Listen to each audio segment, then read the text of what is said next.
Welcome to If I Were the Committee, starring yours truly, Darius Brockett, where I have some friends that come along and we react and we give our thoughts on the college football playoff rankings.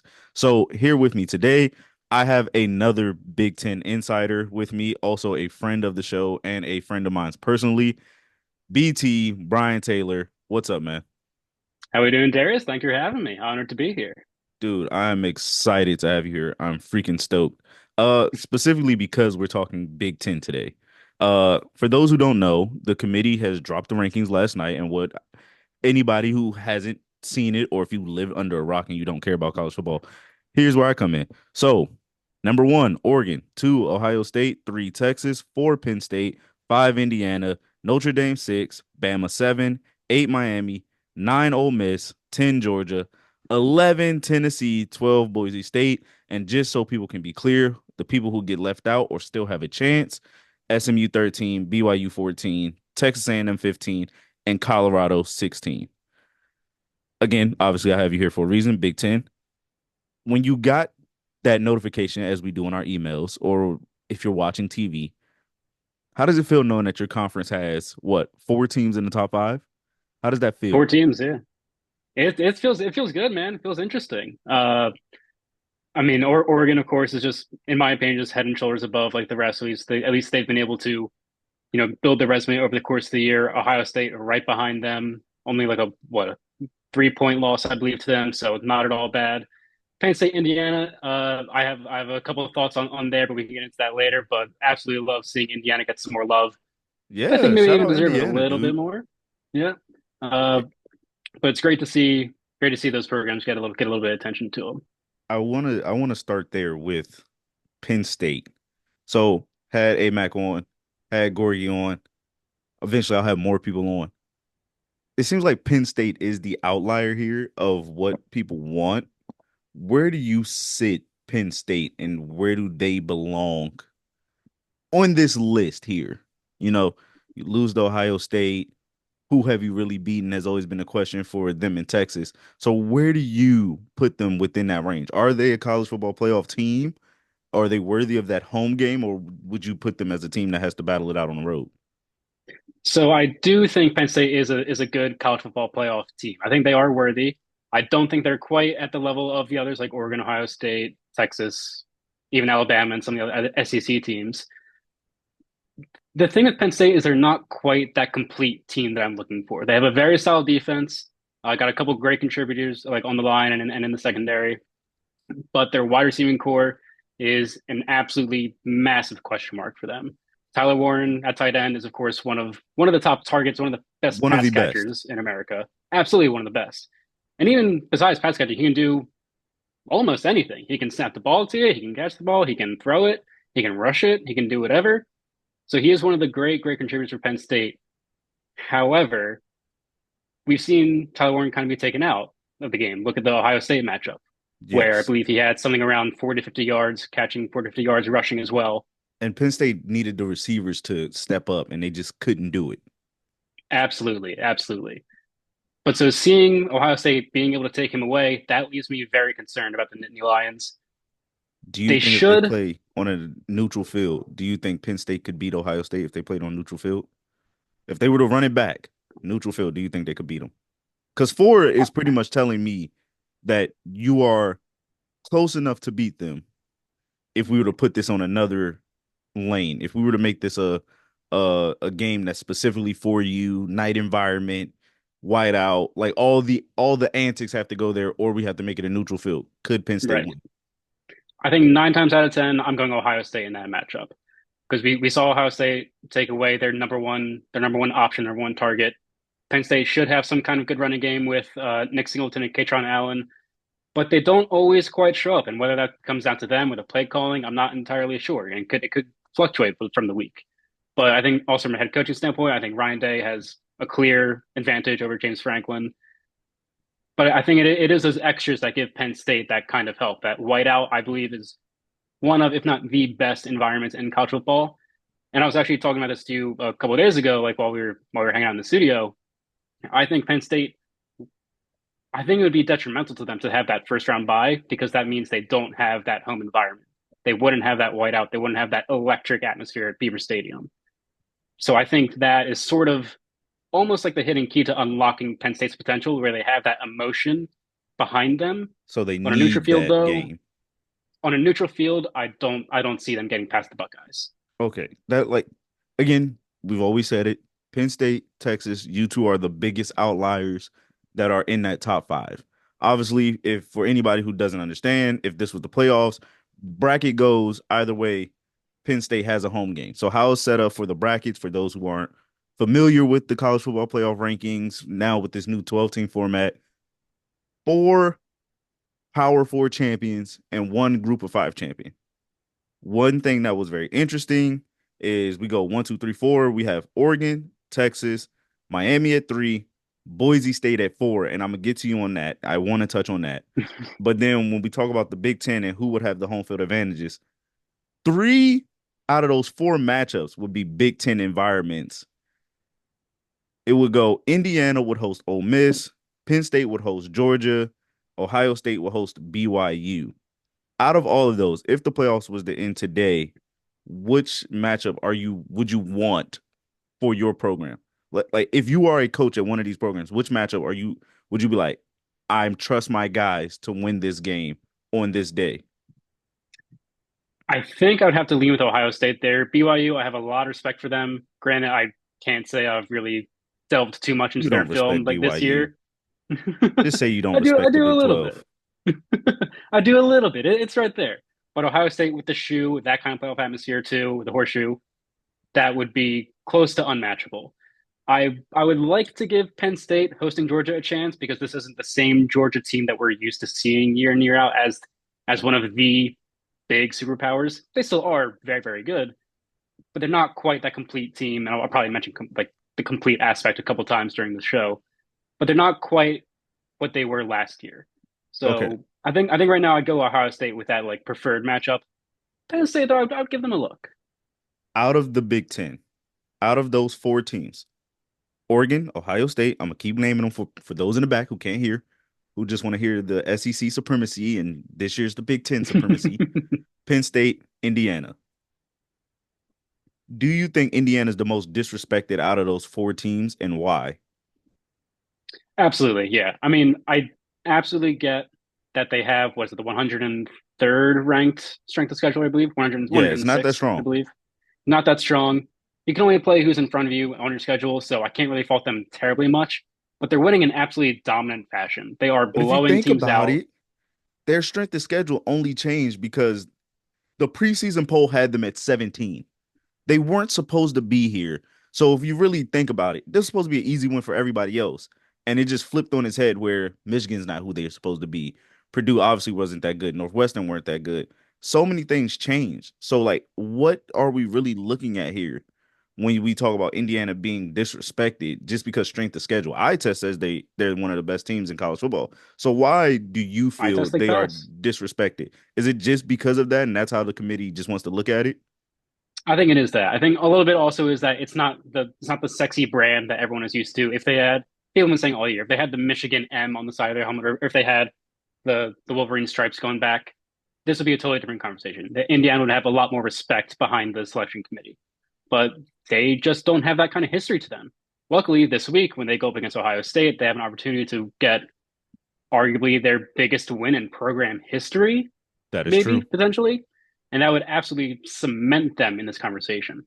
Um, but until we see them on the field, then we're not entirely sure. But either way, they've been killing it in the games they have been playing. They've been blowing teams out. They've been controlling. I think it took up until like week 10 or maybe like week 9 until they even trailed in a game. Yeah. They have been owning. They have been a dominant Hoosier squad unlike anything we've ever seen. So I When think they deserve a little bit more love. when did you believe in Kirk Signetti and the smoking cigs movement? Because I obviously me and you we've talked in studios, we've had multiple conversations where even I was like, I pinned Rutgers over Indiana to start the season. Obviously, we Hmm. see how that As goes, did but I. like, when was that hype no longer hype, and you were like, okay, Indiana is a college football playoff team, not a good team, but a college football playoff contending team. Looking at the schedule, I think just looking back, I think it had to be that Nebraska game, which turned out to be, I believe, week 7 or week 8, their seventh game when they turned 7-0. A Okay. 56-7 drubbing of the Huskers. Because before that, they faced, my Maryland Terrapins. As much as I love my Terps, they Not ain't a it good this year. year. It's not been a great year for Mike Locksley and the Terrapins. Before that, they had Northwestern, Charlotte, UCLA, and then a couple other out of conference games. So not exactly anything to write home for. But absolutely blowing out Matt Rule and the Huskers, that was a statement. They did not look back. They did not take their foot off the pedal. That was their arrival moment of like, okay, this is a team that I can get behind. Like there's always that kind of meme floating around online of Yeah, like hashtag nine Indiana. Like they can do it. They can do whatever. That made me Google me. believe. That was good. Google him. Yeah, that'll solve all your All he answers, does all is your win. questions. Anywhere And he goes. and you talked about it when you said like here was their coming out party. I want to transition that to a team that joined and I said they would win the Big Ten. A lot of people went with the narrative of their style of football isn't Big Ten-esque. And me and you made jokes where I was like, I was like, everyone thought the Big Ten would beat up on these guys because of where they're coming from as Pac-12 guys. Has it shocked you how well Oregon has like assimilated to the Big Ten style of football of just 3 yards in a cloud of dust? A little bit surprised, but also not really, because Oregon and Dan Lanning have always kind of been in that conversation. They've always had their head in the game. And what I really love about this year's Oregon team is that although they started the year and they had some problems, warming up and like getting their foot like out the door. Mm-hmm. What I loved about them was that whenever they experienced a problem one week, they attacked it the next game and they showed that like, no, we are serious about this. They improved their rushing game, they improved their defensive line, they improved their offensive line.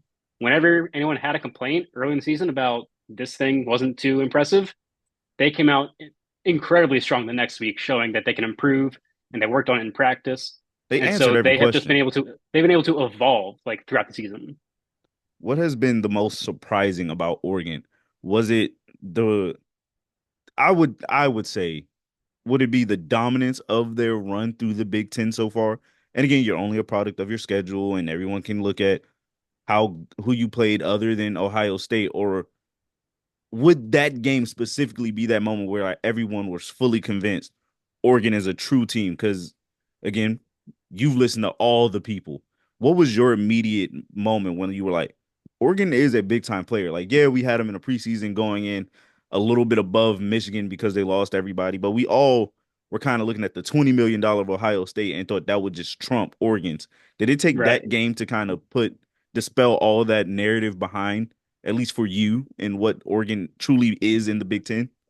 Because even I USC had a think little bit more credit.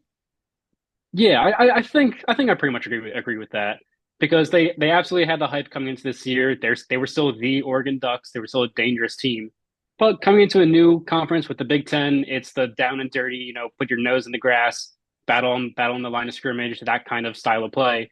And Oregon was always known for like the flashy bits of it. Dan Lanning and his aggressive play calling, whether we saw it a couple weeks ago with the fake field goal, there's always a little bit of a wonder of like how is this going to translate. That Ohio State game where they won by 1 point, it came down to the final play without a little bit of Little a luck. controversy, whatever. Yeah, but yeah, that Buckeyes game, that is when Oregon arrived on the scene, in my mind at least, where they came out and said we are the favorites in the Big Ten, and they established that even after Ohio State game because even though they played Illinois, who is I believe 20 or 20 somewhere in the low 20s. 25. Yep, and yep, 20 right now, I believe like 20 or so at the time. Illinois is also a pretty solid Big Ten team, although not a lot of people like to give them the respect. They're still a 7-win squad right now, like as of the time of recording. And Brett Bielema is I'd say one of the smarter Big Ten coaches at Yes. least we've gotten a chance to talk to and got a chance to like know throughout the years. We love Brett That Bielema. game as well, love Brett Bielema. 38-9 victory. Oregon again just coming out and showing who they are and that they're here to control the Big Ten. And I really think they can for like years to come, as long as college football doesn't throw us up into realignment yet again. But we'll see how that happens. I want to stay in the Big Ten before I transition with you. Who has more pressure? Dan Lanning at Oregon because they are now the number one team, or the team down in Columbus with the $20 million roster and Ryan Day? Because Urban said it. Uh Jim Tressel said it. Like a lot of coaches who've coached with that Buckeye logo. has said this is the best roster in program history, not just for the last 10 years, not when it was 12 Gauge, Braxton Miller, and all those guys, not when it was Maurice Claret. In history, which of those two do you think have more pressure? It's got to be Ohio State. I mean, you nailed it right there. They came in with that price tag right on them. Everyone knew about it. Everyone was yelling it from the rooftops, and they went out and got some of the best portal acquisitions that they possibly could with Caleb Downs coming in. Not a portal, but Jeremiah Smith as He's done just the what one of best, the best freshmen in the country. one of the best wide receivers in the country. I put it there, even like regardless of class or year. You're right. But he has been absolutely dominant, and the Buckeyes have been showing out. But Columbus is different. There's different expectations there between the fans and the media and the admin behind Ryan Day. They You don't all think it's expect expectations more. over They there all in the Duckland, the Nike factory that's never won one? You don't think there's expectations there? no, absolutely there is. There absolutely is that kind of same drive behind Oregon. But I hate to say it, but Columbus is they're just a different beast to it. Like they Ohio have much football. more. It's just crazy there. They have sky high expectations year in and year out, and anything short of that or like losing to Michigan, a couple years in a row, nearly got Ryan Day fired despite him only losing 5 or 6 games in his tenure as Buckeyes head coach. So that That game that comes up, that game that comes up, the big game, does that affect the playoff chances of Ohio State if that game is played close? Because they'll win. I have a strong indication they'll win. I know it's a really. rivalry game, but like Alex Oh, Orgy, for the Michigan, Michigan game, okay. yeah, like Oh, they'll absolutely, win. okay. I But thought you were like talking Indiana coming up because that's the no, big game I'm thinking of. we will I will reserve that for when I see you tomorrow. I have my thoughts there. But All right. when that game comes, if it's played close, do you see Ohio State dropping a little bit in the rankings if that game's played close compared to how they'll play Indiana this week and how they played Penn State a couple weeks ago? Yes, assuming that Ohio State beats Indiana and then they go in still with the same record against Michigan and they play close, that would that would make me look at the Buckeyes with a little bit of a side eye because Michigan is not the same defending national championship team that we saw last year. They are far from it. So if they struggle against whoever's under center for the Michigan Wolverines, that will be a point of concern absolutely in my mind because Ohio State they need to show that they are about that. And they can. They have the talent, they have the money behind it, they have the coaching, but no, they cannot afford to slip up in that final game of the year against the Wolverines because that would just be absolutely detrimental to their record and to their resume and the eye test, the all important eye test. The all and I'm glad you said it because that leads me right here out of the Big Ten. Let's look at the picture as a whole, right? The eye test. Out of those 12 teams, who do you think has probably the most to lose and the most to gain based off the eye test alone? Because pretty much what I'm asking is, what is your criteria if you were in that room? I've always told you, I go wins, losses, boom. I don't care the style points. I don't care how you did it. I don't care what your strength of schedule was. You got two losses, you're like 14, 15, 16. You got one loss, you're like sitting there 8 through 10 or 8 through 11. Like, what is your criteria in this? And what are those teams that you look at specifically with more of a closer eye? So for me, I mentioned before, I love seeing a complete team on the field. Like Oregon has been able to put it together.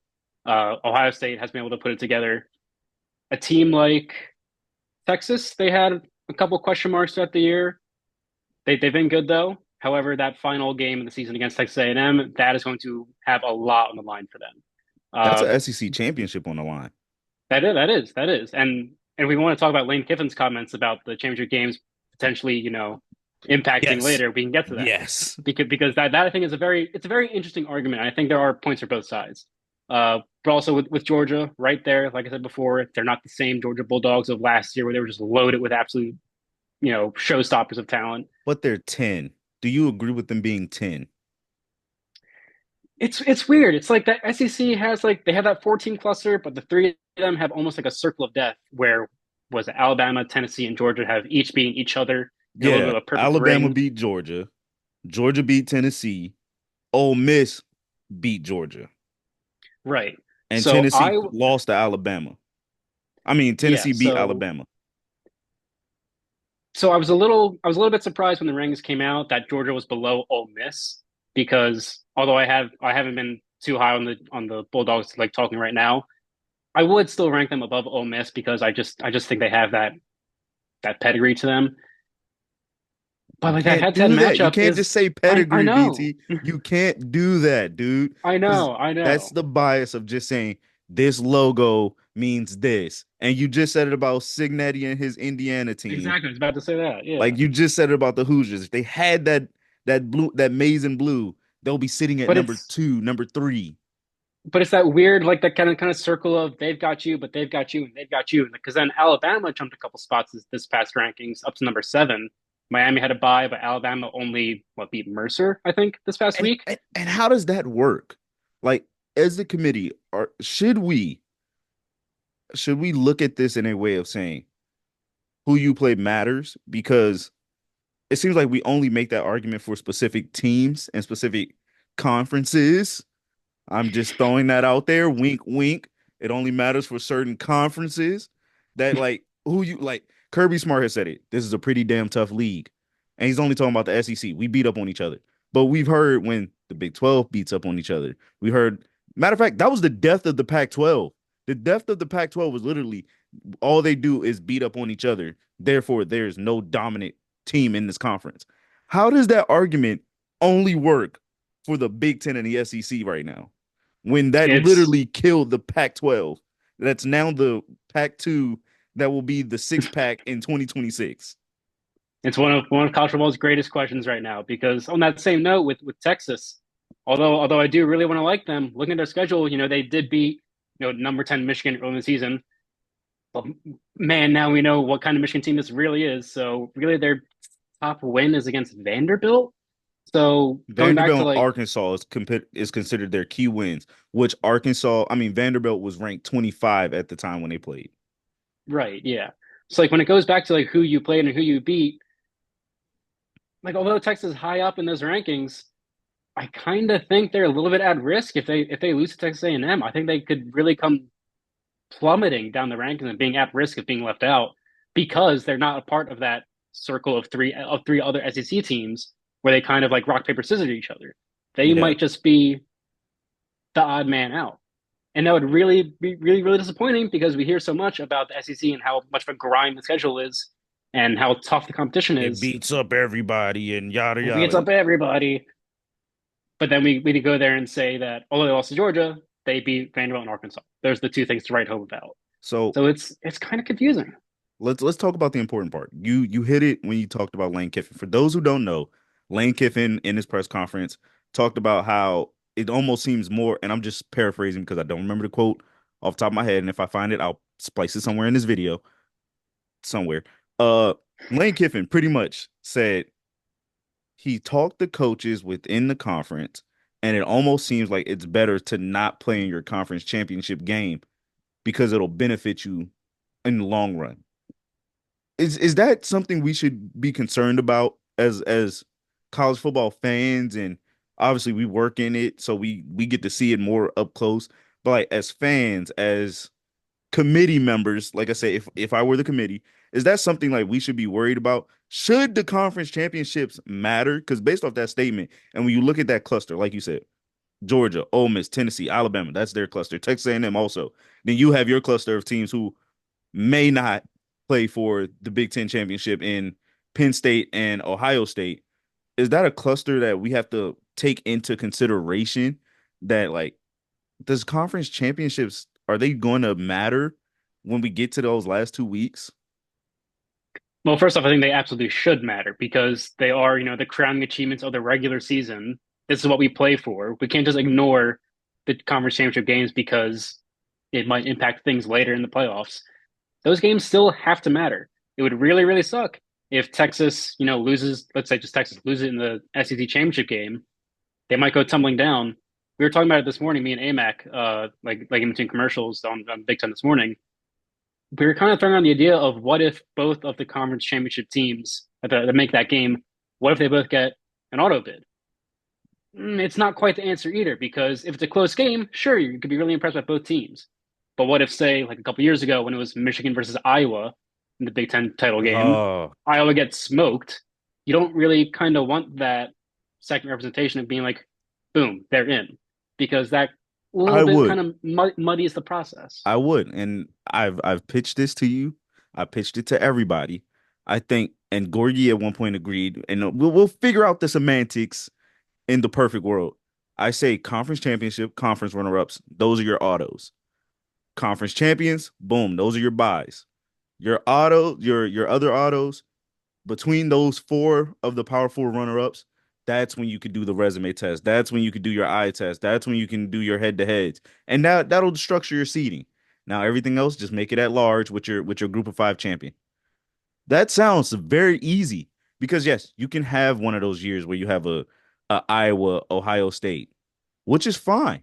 But at least by then, you at least know in when that seeding comes, you can structure it however you want because that eye test in that conference championship showed us how it looked. So it seems like it could be very much doable.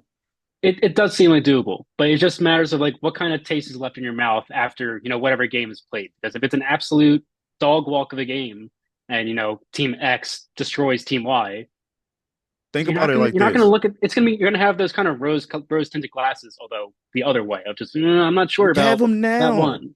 We have them now. Miami lost to Georgia Tech, and automatically everyone goes, well, they were playing with their food, and now they finally got. Well, if that was the case, you guys wouldn't even had them at in the top 10 at four when the rankings initially came out. You wouldn't have had them in that top five slot. You would have been like, you guys aren't that good. We'll put you at like 11 or something. So it seems like that argument only works for when you want it to for specific, which we all do it. I'm not gonna sit like and act like we don't. We all do it, but it Yeah, absolutely. seems a little iffy, right? Yeah, no, for sure. Like we all want that perfect world. We want the perfect barometer of tests of like how do we determine which teams deserve to be in there? But there is no perfect formula. You can have the eye test, you can look at wins and losses, you can look at ranked wins or like whether you're blowing out the teams you're supposed to beat or, any other sort of like check marks that you want to go down. You're not going to please everyone. Absolutely. There's going to be hurt feelings. Someone's admin is going to write an angry email to their conference leaders and, raise some kind of storm. There's Mm, just no easy answer. There really isn't. And as you're much as we not want to wrong. find one, being a part of the selection committee must be one of the most stressful jobs you could possibly have. They don't get paid for it. It's almost just like you going to work for free. Before I let you go, I do want to touch on Group of Five because I was so excited when Sure. the rankings did drop this. Everyone conceded to the argument that your power fours get the conference. They get their buys. This week we saw something interesting where Boise jumped BYU after, of course, BYU loses. Could we live in a world where the group of five gets a little respect and they might have a bye? Like I'm now a Boise State rooter. Like I'm rooting Oh for yeah. them just because it's like do it for the little guy. I've always liked the group of five, but among conversations that I know you hear, I hear, it seems like everyone just be like they love group of five on in public, but like behind the scenes they're just like get them out of here. They don't belong with the Yeah. big boys. I would really love for this to happen. Could you see in this playoff experience that they are the group of five champion that gets the automatic bye because they never established who would get it. They just said power fours, auto Yeah. bids, group of five champion. They never structured the seeding on who would do what. No, no. We all just assumed it would be, the Big Ten, SEC, ACC, and Big 12. Hey man, if Boise State is hot this year, give them this because also I think part of this, maybe it's a little bit of the cynic in me, but this also means that Boise State doesn't need to host a game, and Doesn't he? so And that's that's not what that's everyone not wanted on. Everyone harped on the right. group of fives because they don't think they can host. And so ESPN, all the money makers, they don't have to worry about like, ooh, like that marquee matchup in round one, they're losing out on, Ohio State, or whoever would be like number five. Uh yeah, Kills two Ohio birds State. with one stone. Yeah, and so they can get their money. Boise State gets a little bit of respect, and I'm absolutely behind Boise State. Having success. I want to see. It kind of goes into what I just said, but I would love to see that blue field which is a I packed will playoff enjoy it. atmosphere. I would love it, I don't care about but the the size month, of the stadium. No, you don't be the neither do money I. guy, BT. Don't do this. No, Don't that's do just a this. You're cynical side of me. That's a cynical side of me I of we're like not I'm not that's accepting where that on this that's show. like that's kind of like the behind the scenes, like the hand wring of like, how can we like get I'm the not best for accepting us you being here? cynical. I'm not accepting that. That's not welcomed here on this show, dude. I just want you to know that. I I want apologize. Bluefield I want playoff game, Ashton Genty going for 130 against BYU at 12. I don't care. the Put it powers that be. Do it for the Mountain West. They'll let you know. I am fully behind them. I want Boise State to have as much success as possible because how can you root against them? Going all the way back from their Kellen Moore days, I've always been in love with the You know Broncos. exactly how they could root against them. You're a group of five. You don't belong here. You know exactly how they can. But like, man, that's lame. One final question before I let you go. More of a two-parter. Are Mhm. you happy with this list? And if you had to replace a team out of that ranking, out of that 1 through 12, who would it be and who would you swap them for or who would you bump in? So I was really looking at these rings this morning. I think I am pretty happy with how things shook out with these 1 through 12 in terms of Okay. like hosting and who's where, who's got the buys. I think it's actually pretty decent. Maybe I would move. I guess this goes back to like the top 25 rankings. Maybe I wouldn't have given Alabama as much of that, but jump up the rankings. God, if I had to take one team out and put another in, it's so tough. I think I want to respect BYU, but if Texas A&M can get a But little bit of love, like and beat Texas, that could really give them some juice so and you're pretty knock. much banking on the end of the season here. That's what you're banking on. Absolutely, yeah. Because right now there's still too many variables.